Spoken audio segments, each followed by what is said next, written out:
an interesting trade here for the Steelers because they make this big move to go get DK Metcalf. And quite frankly, they just don't have a quarterback right now. I think it's probably DK Metcalf's worst season in the NFL this last year. You and I have had like a long-standing kind of question about and discussions about, is DK Metcalf, has he plateaued? Look at the release. There's your separation. Great route. Stutter and go. Gets by clean. That is unbelievable. Maybe the greatest catch I've ever seen. Crazy offseason. My God. It obviously starts at the wide receiver position anyway. It starts with DK being traded to the Pittsburgh Steelers. We did an emergency Seattle podcast where DK demanded a trade.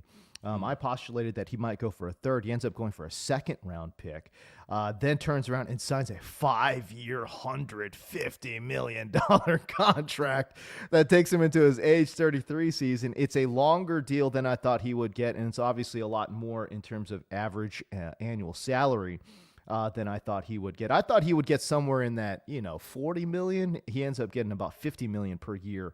Matt Harmon. This is it's an interesting trade here for the Steelers because they make this big move to go get DK Metcalf. And quite frankly, they just don't have a quarterback right now at the time of this recording anyways, as we are recording here on a Tuesday afternoon. Yeah, nope, they do not. We'll see if that changes. We'll see if they crawl back to DK's old buddy Russell Wilson. We'll see if they get into the they make the deal with the devil and Aaron Rodgers, but they're not. It's not going to be Justin Fields, who we'll talk about later. Obviously, he signed with the New York Jets, but yeah, a lot of thoughts about this. Number one, just on the contract. Another former colleague of ours, Patrick Claybon, really changed my perspective on, and I don't think he meant to do this on the Yahoo Fantasy Forecast, when he basically said, this money we get all up in arms about, it's not like it's going to go to children or hospitals. So it's not your money. Who cares? I was like, you know what? You're right. they overpaid DK Metcalf a little bit. What do I care about? What do I really care? But I will say on the number one, you're right. 5 years is a lot longer. We don't see a lot of 5-year contracts for players these days unless they're quarterbacks. Not at this age. Not at this age. It's crazy. Yeah, no. And the fact that, it's a longer deal. I haven't seen the guaranteed money reported anywhere. That makes me think that this is actually a little bit of a funny money deal. Not too dissimilar to what Devontae Adams. Yeah, he signed with the Las Vegas Raiders. We had that massive APY number, but he was never going to play on the last few years of that deal, as evidenced by the fact that he was on that deal with the Jets, who cut him because they weren't going to pay him, $39 million or whatever the cap hit was. So I think obviously the APY is definitely look, do I think DK Metcalf is a top 5 wide receiver? No, I think he's closer to 28, 30. And since this has been done, the trade, I've charted his 2024 season for the Reception Perception site. It went live this morning on Tuesday as we're recording this.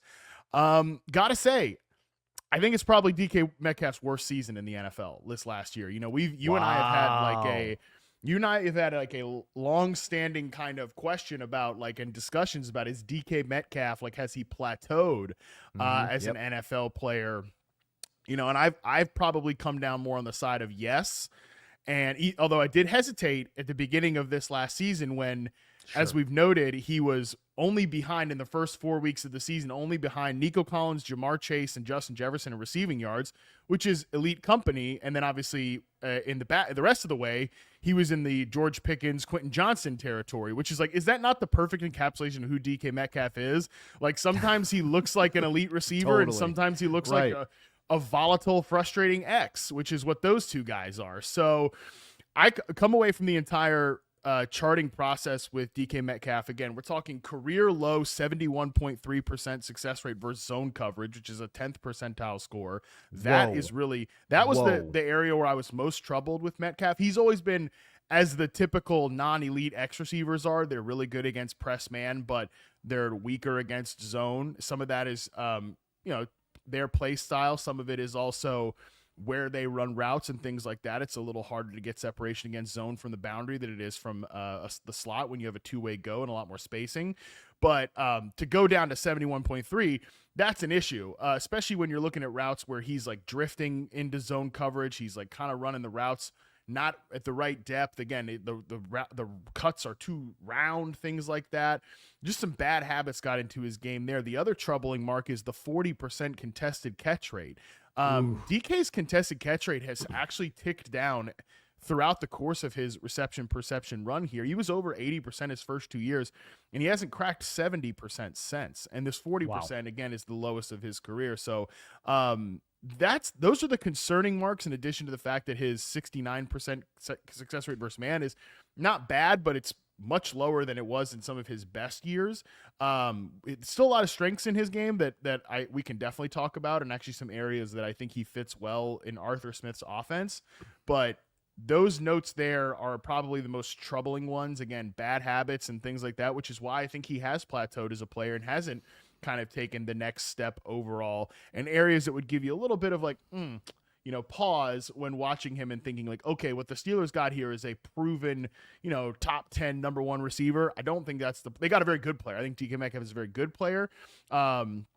But not a player that is again continuing to ascend. And just last thing before I throw it back to you, James, I do want to note that I know he was injured this year. All of these numbers looked pretty much the same in the first part of the season that I was talking about there, when he was producing really highly. Interesting. As they did throughout the course. So there wasn't like a change here in the middle where he started dipping because of that injury. That right there, I was going to ask you whether we saw a big-time difference, especially in his success rates versus zone, where, again, if you're new to us and you're not that sure about what we're talking about here with success rates versus zone. Now, he had a 71.3% success rate in 2024. That was the 10th percentile. 71% against zone is not good. You want to be, again, if you want to be an A-tier receiver, you got to be closer to 79, 80%. That 80% threshold is what we look at reception perception to say, okay, this guy is good as a wide receiver against zone coverage. It starts there to be in the good conversation. Now, if you want to be great, obviously we're pushing 82, 83, 84, 85%. Okay, fine. I also want to talk a little bit about his man scores here. So 69.2% success rate versus man this past season, Matt. That takes him into the 54th percentile. Again, that takes him into the about average category. Again, if you want to start talking about good receivers, and we're talking about benchmark rates here, okay, you want to be over 70% success rate versus man. He dipped below that. I believe this is the first time that he has dipped below that in his career. It is. And again, I don't really know what to make of that. I do have some theories about, like, I don't love the route tree that they assigned him in Seattle last year. I really can't, I think we talked about this during the season, and all credit to you. You were much more like, we sure about this whole Ryan Grubb thing? And I was like, nah, man, it's going to be fun. Stupid me. It's going to be fun. They're going to throw the ball downfield. Don't worry about it. I guess it's a college offense, but they're going to throw the ball downfield. It's going to be really cool. Well, and like halfway through the year, I was like, I think James Koh was probably right about this. And after charting this DK Metcalf sample, you were definitely right about this, buddy. Beyond the fact that, like, they didn't have a protection plan at all. Their run and pass game was so siloed. I don't love, like, DK Metcalf basically kind of running the, like, Roma Dunze route tree from college, where it's a lot of goes. And yeah, DK Metcalf is dangerous on go routes, right? I mean, we're talking about a player, even in this down year, had a 62.7% success rate on 9 routes, right? That's like amazing. where, and he Yeah, ran those really at a good. very high volume. The fact that he is a physical freak and can at that frame outrun the entire defense is pretty impressive. But he also needs to outrun the entire defense because the contested catch area has been a problem. And also, like, almost 13% of his routes were curl routes. He was terrible on curl routes last year, and that's always been kind of a problem for him, working man coverage on these curl routes, because he's just not very good at, like, stopping down and working back to the quarterback. So that was a lot of what he was being asked to do last year, and I think those are areas of concerns in his game, actually not areas of strength. I don't think we saw enough of, like, slant routes against press, which is where he's still very good. He's still really good against press. His press success rate is over 75%, which is a really nice mark. His slant route success rate is, like, freaky high at 83.6%.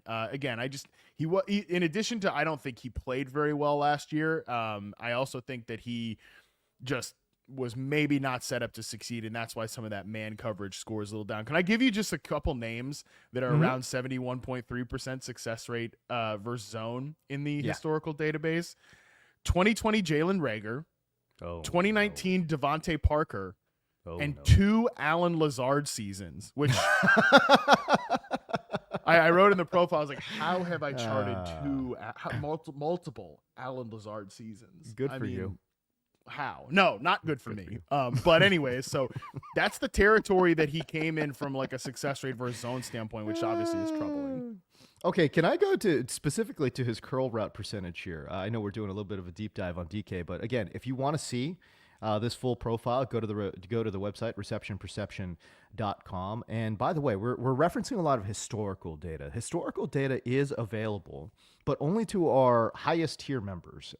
And listen, we put it there because we know you have to be a complete Dorcas to want to look at his historical numbers, which is fine. Because listen, Matt and I, we stare at these historical numbers all damn day, dude. And like, we do find a lot of interest and, interesting factoids when you take a look at the historical data, but you do have to be a sicko tier. And that's why you have to be a sicko tier subscriber to see some of this historical data. Anyways, I want to talk about his curl route percentage here. I know we're getting really into the weeds right now, but this is what we do here on Reception Perception, the show. 47.2% success rate on the curl. Now, I have never thought that DK was great at stopping down. I think he's great when you're giving him more straight line routes, whether we're talking about the 9 route, the slant, or when he can put it 1 foot and go. Post route, love. Like, give me all of the posts. You know what I'm saying? When he can give you 1 foot and go, I love DK Metcalf. I never thought he was a great stop down guy. But that being said, I think the respect that he has over the top did give him some pretty good curl route success rates. And tell me if I'm wrong here, but man, I am looking at Matt, some of this guy's historical numbers, and it just, I'm blown away by how far he has fallen off on his curl route success rate. Can you talk about that from a historical point of view too? Yeah, you're right. I also looked at this last night as well, and it's definitely a huge drop off. I mean, he's got multiple seasons over like 87%, which is very high. Now, he wasn't running. This is the thing though, and sometimes this happens when you look at a player. There's like a diminishing returns after if you're having a bunch of volume on them, right? And like two of the seasons with Metcalf are like under 10% in the amount of curl routes that he was running. And I know this sounds like small changes, but this is what it is with route trees. Like, we're talking about small changes and tweaks.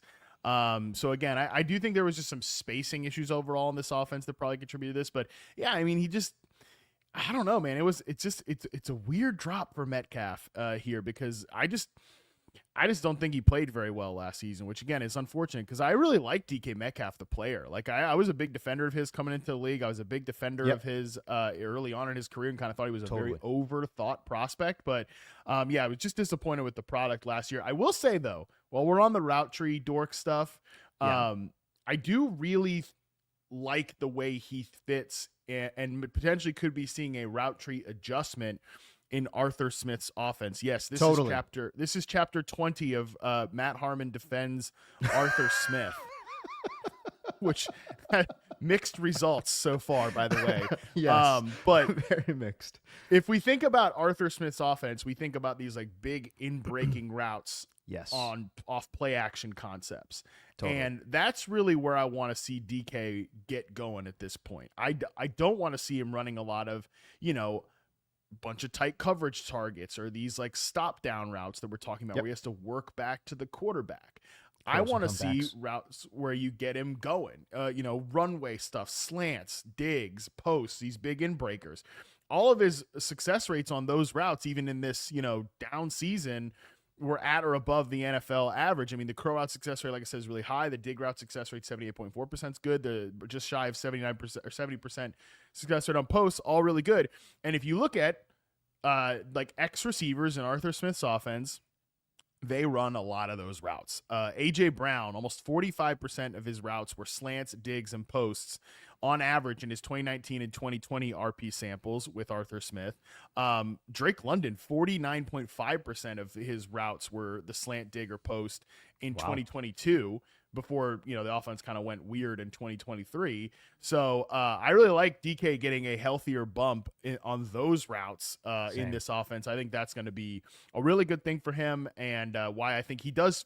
Again, I am mixed on the overall contract and stuff like that, and like where we are at with DK Metcalf, but I do think he's a good player, and I do like how he's going to be used as the X receiver, the number one target in this offense.